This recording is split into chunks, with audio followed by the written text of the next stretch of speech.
In Micah 6, verse 8, we read these words, "He has told you, O mortal, what is good. And what does the Lord require of you but to do justice, to love kindness, and to walk humbly with your God?" 1 year ago, we explored what it means to do justice, to love kindness, and walk humbly with your God as we studied the book of Ruth together. This evening, we're going to begin to explore these themes in another biblical story about a woman named Esther. Now, like Ruth, this story contains all the characteristics of a great work of literature. It has conflict, it has tension, there's an antagonist, a hero, and my personal favorite, irony. Now, the book of Esther has a grand total of 167 verses. There are 10 short chapters with as few as 3 verses and a maximum of 32. Most of the chapters are only 10 to 23 verses long. I'm telling you that so that you will know that it wouldn't take you too much time to read this book, which is exactly what I'm hoping you will do as part of your personal devotions in the days and weeks to come. This is my plan. Tonight, we're reading Esther 1 and 2 together. And we will pick these chapters apart in detail because they're the foundation of the whole book. And we need to understand them in order to make sense of the rest of the story. In 2 weeks from today, the good Lord willing, we will explore Esther's 3 through 7 in the morning service and wrap up the book in the evening service. And to help us conclude the series, I'm trying to work out arrangements to have a very special guest join us that evening. You'll have to be here in 2 weeks if you want to find out who that's going to be. I've named our study of Esther "For Such a Time as This." It's a title based on a key verse in chapter 4, where we read, "Who knows whether you have not come to the kingdom for such a time as this?" We'll talk much more about that in 2 weeks. So let's start out tonight with some background information. I'm going to do the 5 W's, the who, what, when, where, and why of the story. Let's begin with when. Ruth was written, if you might recall, from a year ago between 1011 and 931 BC. Esther was written between 460 and 350 BC. So those 2 stories are somewhere between 470 or 650 years or so apart. Now, where this story takes place is somewhat helpful to know, so I have a map to show you.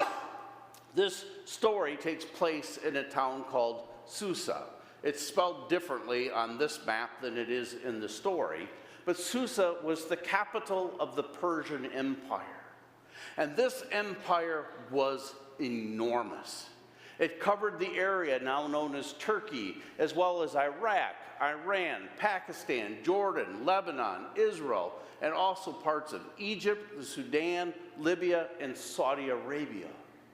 This was the largest empire the world had ever seen. And of course, we need to know who this story is about.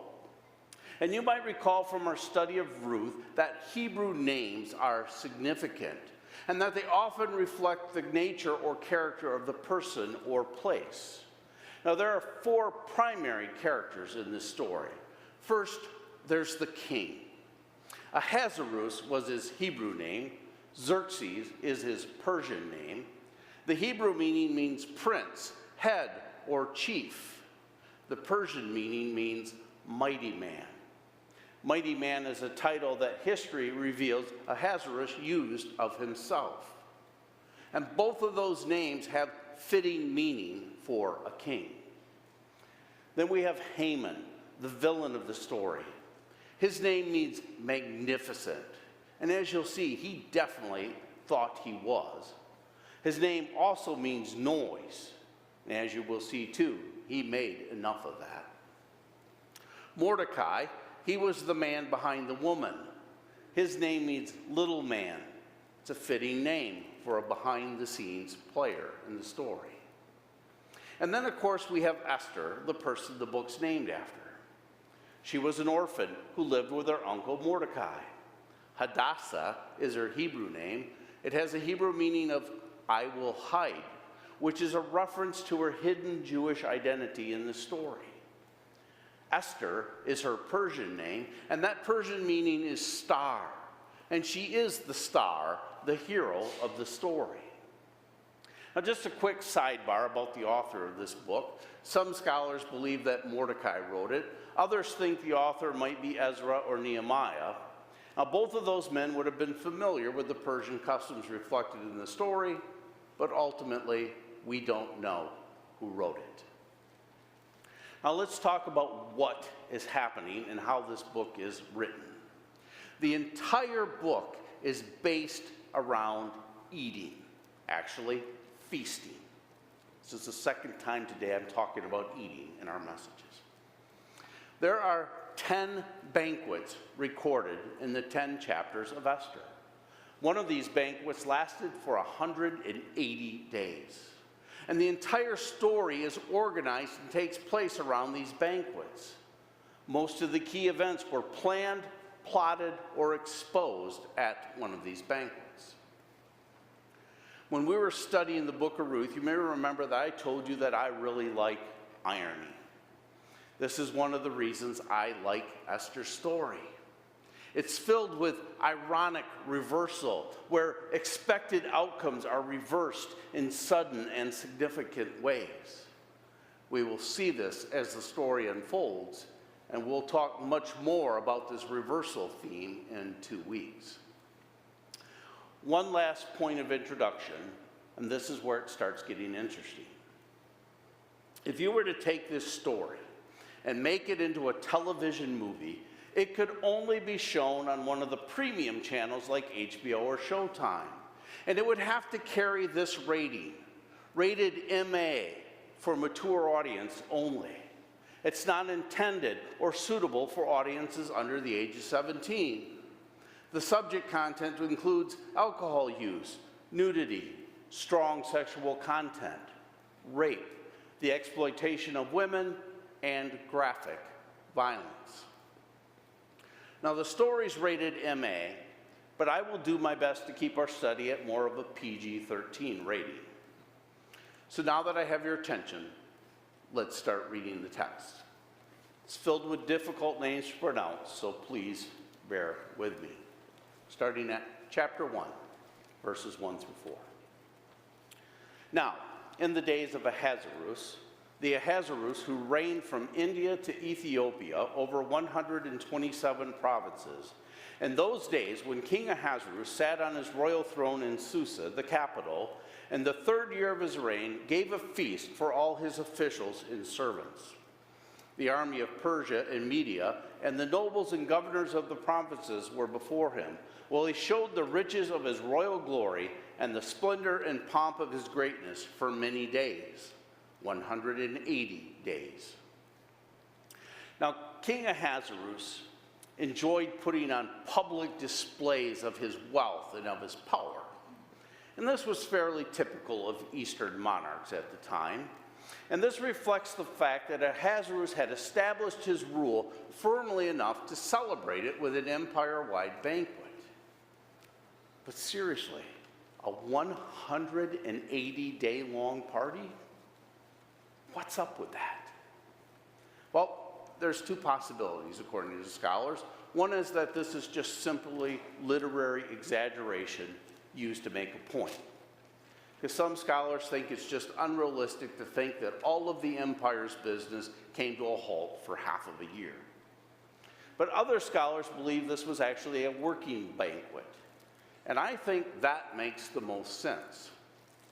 Chapters 1 and 2 cover a time span between the feast in Ahasuerus' 3rd year of his reign and his marriage to Esther in the 7th year of his reign. And these are years that King Ahasuerus was absent from Susa while he attempted to expand his empire while invading Greece. Look at who was invited to this banquet. In verse 3 it says his officials and servants, the military leaders, the nobles and governors of the provinces. This banquet was likely a prolonged strategy planning session for an upcoming military campaign.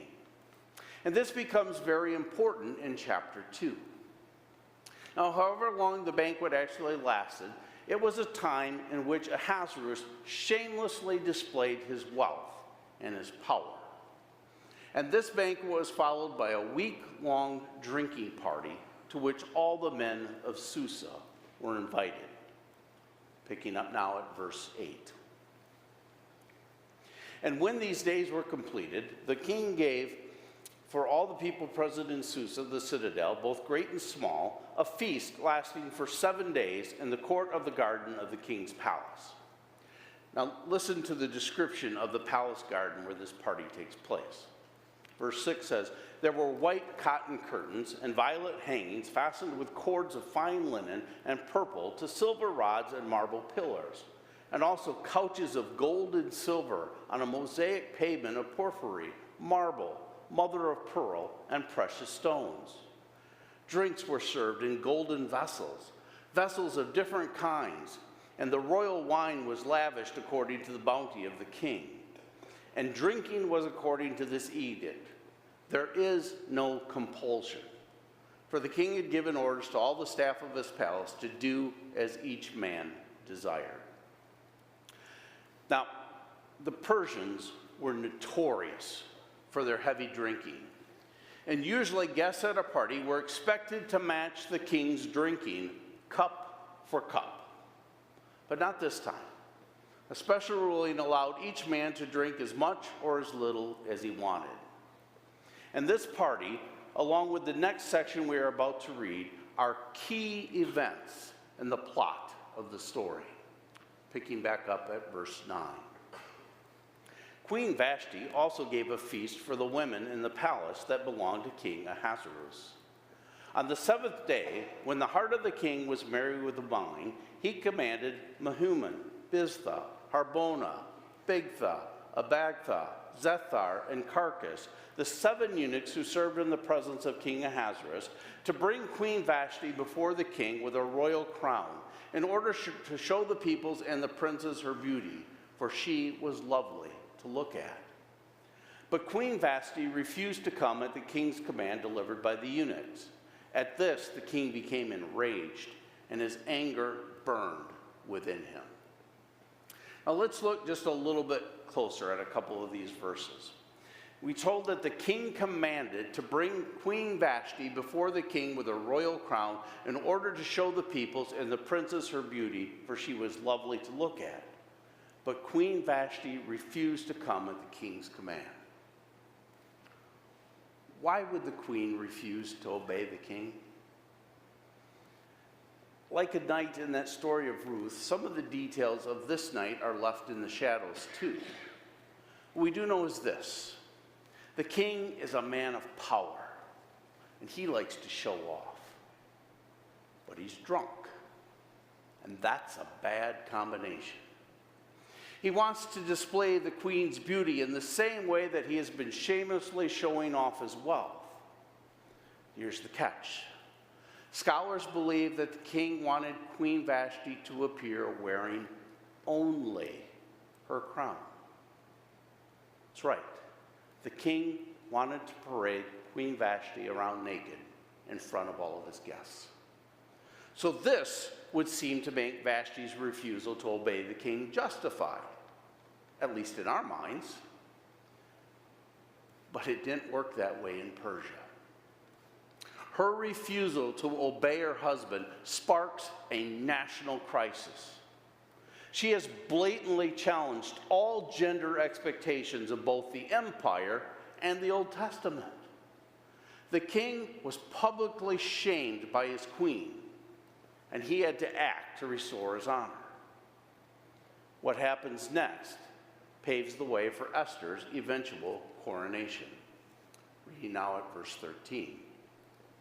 Then the king said to the wise men who knew the times, for this was the king's procedure toward all who were versed in law and judgment, the men next to him being Karshena, Sethar, Admatha, Tarshish, Maris, Marsena, and Memucan, the 7 princes of Persia and Media, who saw the king's face and sat first in the kingdom. According to the law, what is to be done to Queen Vashti, because she has not performed the commands of King Ahasuerus delivered by the eunuchs? Then Memucan said in the presence of the king and the officials, "Not only against the king has Queen Vashti done wrong, but also against all the officials and all the peoples who are in all the provinces of King Ahasuerus. For the queen's behavior will be made known to all women, causing them to look at their husbands with contempt, since they will say, 'King Ahasuerus commanded Queen Vashti to be brought before him, and she did not come.' This very day, the noble women of Persia and Media, who have heard of the queen's behavior, will say the same to all the king's officials, and there will be contempt and wrath in plenty." So Vashti's refusal to obey the command of the king was viewed as setting a precedent for women throughout the empire. So Memucan, one of the king's wise men, proposed this. We're reading it, verse 19. "If it pleases the king, let a royal order go out from him, and let it be written among the laws of the Persians and Medes, so that it may not be repealed, that Vashti is never again to come before King Ahasuerus. And let the king give her royal position to another who is better than she." So when the decree made by the king is proclaimed throughout all the kingdom, for it is vast, all women will give honor to their husbands, high and low alike. This advice pleased the king and the princes, and the king did as Memucan proposed. He sent letters to all the royal provinces, to every province in its own script, and to every people in its own language, that every man be master in his own household, and speak according to the language of his people. Guys, did you catch that in verse 22? A decree was made by the king that every man be master in his own household. How does that sound? Maybe you should get something like that added to the next ballot here in Fillmore Township. Ladies, how would you feel about that? How many of you here attended Holland Christian High School about the same time I did? You ever have Mr. Eriks as one of your teachers? He probably told you the same story I remember him telling. He told my class a story once that when he got married, his wife came to him and said, "You are the man of the house. You are in charge of everything in our home, except in the kitchen. I'm the absolute authority in the kitchen." He said he liked that plan, until one day he learned that every once in a while she would say, "Come into the kitchen. I want to talk to you." That's your loophole, ladies. Anyway, the king's advisors have turned a domestic dispute into a national crisis, and it requires special legislation to be passed.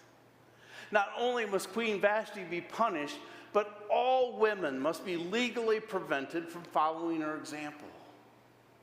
So Vashti's punishment is decided.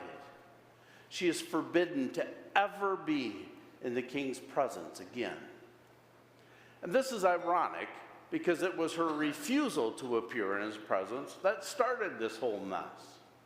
And this lays the groundwork for the first ironic reversal in the story. We'll get to that in just a few minutes. Look with me at verse 19 again.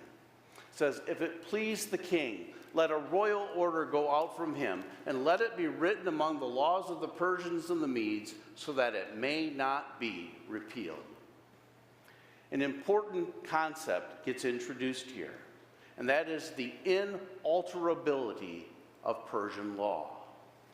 A law once issued cannot be changed. And this becomes a driving force in the plot of Esther. Now, chapter 2 introduces the main characters of the story, and it explains how a young Jewish girl becomes the queen of Persia. Chapter 2, starting at verse 1. "After these things, when the anger of King Ahasuerus had abated, he remembered Vashti and what she had done and what had been decreed against her.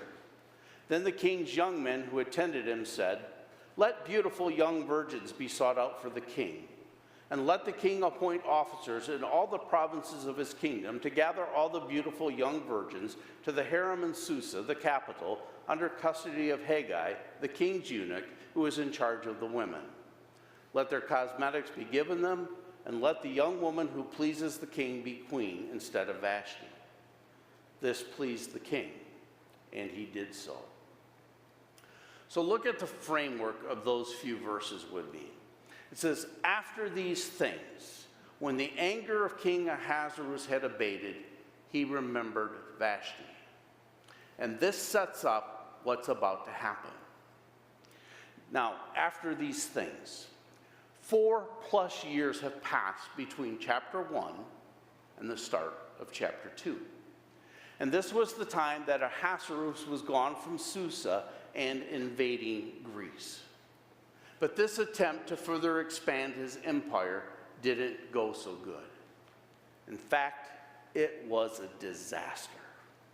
He invaded Greece with an army of 2 million soldiers. Only 5,000 of them returned. That's 1,995,000 soldiers that died. Now, Ahasuerus is back home again. He's been defeated. He's been humiliated. And he's probably feeling more than a little bit sorry for himself. And then we're told when the anger of King Ahasuerus subsided, he remembered Vashti. As he's licking his wounds, the king remembers happier times, like when he was married to Queen Vashti. Now, if you are one of the king's wise men who suggested the king should divorce her and banish her from the empire, this is not a good thing. If the king decides to bring her home, what will she have him do with you? This could be life-changing, if not life-ending for you. So you'd better come up with a plan, a good plan, and you'd better come up with it fast. You know, I could almost hear the conversation taking place amongst these men. Karshena says, "What are we going to do?" Shethar replies, "I don't know. What do you think, Tarshish?" "Oh, hey, I got an idea. Let's find the king a new wife." Then Marsena jumps in. Ooh, even better yet. Let's round up, about 400 virgins and have each one of them spend a night with the king and let him pick his favorite. To which Memucan says, "Oh yeah, that's a great plan. Let's go tell the king." Then we're told this pleased the king, and he did so. So this story could have been the pilot for our modern day reality TV show, The Bachelor. The contest described here is going to be a sexual one, and the prize is the royal crown. The only qualifications to be selected as a participant in this contest are that you must be, according to chapter 2, verse 2, a beautiful young virgin. Let's begin reading again at chapter 2, verse 5. Now there was a Jew in Susa, the citadel, whose name was Mordecai, the son of Jair, son of Shimei, son of Kish, a Benjamite, who had been carried away from Jerusalem among the captives, carried away with Jeconiah, king of Judah, whom Nebuchadnezzar, king of Babylon, had carried away. He was bringing up Hadassah, that is Esther, the daughter of his uncle, for she had neither father nor mother. The young woman had a beautiful figure and was lovely to look at. And when her father and mother died, Mordecai took her as his own daughter. So now Mordecai's been introduced. He's a member of the Jewish community. He's a descendant of the tribe of Benjamin. And his great-grandfather, we're told, had been taken to Babylon in captivity in Nebuchadnezzar's day. Verse 8. So when the king's order and his edict were proclaimed, and when many young women were gathered in Susa, the citadel, in custody of Haggai, Esther was also taken into the king's palace and put in custody of Haggai, who had charge of the women. And the young woman pleased him and won his favor. And he quickly provided her with her cosmetics and her portion of food, and with 7 chosen young women from the king's palace, and advanced her and her young women to the best place in the harem. Esther had not made known her people or kindred, for Mordecai had commanded her not to make it known. And every day Mordecai walked in front of the court of the harem to learn how Esther was and what was happening to her. Now when the turn came for each young woman to go into King Ahasuerus, after being 12 months under the regulations for women, since this was the regular period of their beautifying, 6 months with oil of myrrh and 6 months with spices and ointments for women. When the young woman went into the king in this way, she was given whatever she desired to take with her from the harem to the king's palace. In the evening she would go in, and in the morning she would return to the second harem in custody of Shahazga, the king's eunuch, who was in charge of the concubines. She would not go into the king again unless the king delighted in her and she was summoned by name. When the turn came for Esther, the daughter of Abihail, the uncle of Mordecai, who had taken her as his own daughter, to go into the king, she asked for nothing except what Haggai, the king's eunuch, who had charge of the women, advised. Now Esther was winning favor in the eyes of all who saw her.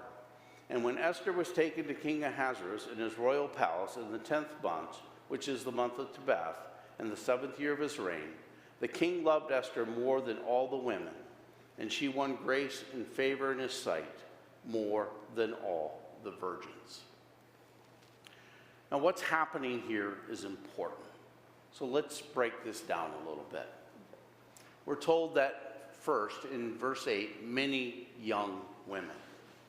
Now the Jewish historian Josephus records that a total of 400 women, teenage girls actually, were selected to fill the harem for the king. They were essentially kidnapped from their homes. Esther, a young Jewish maiden, is one of the girls taken from her home and brought to the palace. She apparently goes without any form of protest. Why? Because she's powerless to do anything else. Let's talk about that for a moment. We can draw a connecting line from this story back to 2 Samuel chapter 11 and the story of David and Bathsheba. Bathsheba's husband was not home. He was a soldier in King David's army, and he was away at battle. So she was home alone, defenseless. And the King David sent multiple men to her house and told them to bring her to the palace. She had no say in this. Even if she wasn't physically forced to have sexual relations with the king, it was probably non-consensual. Even if you want to, you cannot say no to the king. Bathsheba was powerless to do anything other than what King David wanted her to do. Esther and 399 other young women are in that same boat. After a full year of preparation, each of them will spend a night with the king. They have one night and one chance to impress the king.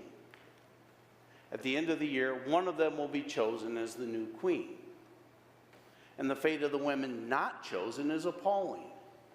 Come morning, because they are no longer a virgin, they are moved to an area set aside to house the king's concubines. They will spend the rest of their lives secluded, locked up in the king's harem, and probably be forgotten about. Most of them will never see the king, not to mention their family, again. Eventually, it was Esther's turn to spend the night with the king. That's where we pick our text back up now at verse 17. The king loved Esther more than all the women, and she won grace and favor in his sight more than all the virgins, so that he set the royal crown on her head and made her queen instead of Vashti. Then the king gave a great feast for all his officials and servants. It was Esther's feast. He also granted a remission of taxes to the provinces and gave gifts with royal generosity. So that's the first of several ironic reversals in the story. Vashti the queen became Vashti the banished, and Esther the powerless becomes queen. Now, this isn't so much a position of power, but it definitely puts her in a position to be able to influence the king. And we will see that happen as the story progresses. The fourth banquet closes out this portion of the story. And now we move on to a new section which will become crucial to the action in the main plot. We're reading at verses 19, a section entitled Mordecai Discovers a Plot. Now, when the virgins were gathered together the second time, Mordecai was sitting at the king's gate. Esther had not made known her kindred to her people as Mordecai had commanded her, for Esther obeyed Mordecai just as when she was brought up by him. In those days, as Mordecai was sitting at the king's gate, Bigthan and Teresh, two of the king's eunuchs who guarded the threshold, became angry and sought to lay hands on King Ahasuerus. And this came to the knowledge of Mordecai, and he told it to Queen Esther, and Esther told the king in the name of Mordecai. When the affair was investigated and found to be so, the men were both hanged on the gallows, and it was recorded in the book of Chronicles in the presence of the king. Now, there are historical documents, records other than the Bible, that confirm this assassination attempt and the resulting executions. Now, I told you there was a TVMA warning about graphic violence, right? This is one of the reasons why. These men were probably not hanged like we think of hanging. That would be graphic enough. But this was not the usual method of execution used in the Persian Empire. The phrase hanged on the gallows probably refers to death by impalement. A large stake with a sharp pointed tip would be set into the ground, and then the condemned man would be placed on top of the stake, and he would slowly slide down the stake and die painfully as it pierced his abdominal cavity and chest. People who study things like this, yes, there are people who study things like this, say that death would take anywhere from several hours to several days. Kind of makes hanging sound almost pleasant, doesn't it? Historical records document that Ahasuerus' father once impaled 3,000 men at one time in a mass execution. Chapter 3 begins with these words. After these things, King Ahasuerus promoted Haman the Agagite, the son of Hammedatha, and advanced him and set his throne above all the officials who were with him. So the antagonist of the story, Haman, has been introduced. Things are about to get really interesting, but we're out of time. So this is where we'll pick the text back up in 2 weeks. We'll be covering large sections of the text very quickly on that day. So once again, if you could, please take some time to read the text as part of your personal devotions between now and then. I want to wrap things up tonight with this thought.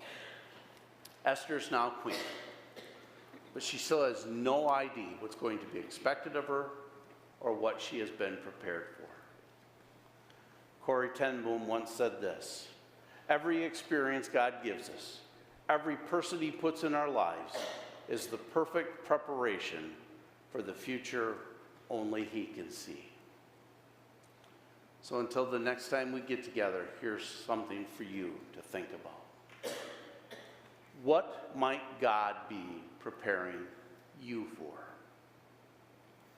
And what might God be preparing Graafschap Christian Reformed Church for? Let's pray. Holy God, you are Lord of our days, Lord of our world, Lord of your church. You are Lord of our present and our future. We thank you for the reassurance of your presence. We trust in your eternal purposes. We rest in your bountiful grace. May our hearts become more deeply attuned to your actions in the world. Amen.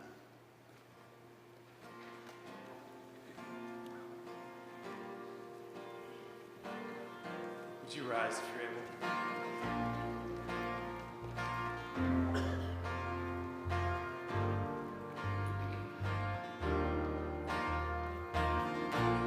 Blessed be your name in the land that is plentiful, where streams of abundance flow. Blessed be your name. Blessed be your name, and found in the desert place.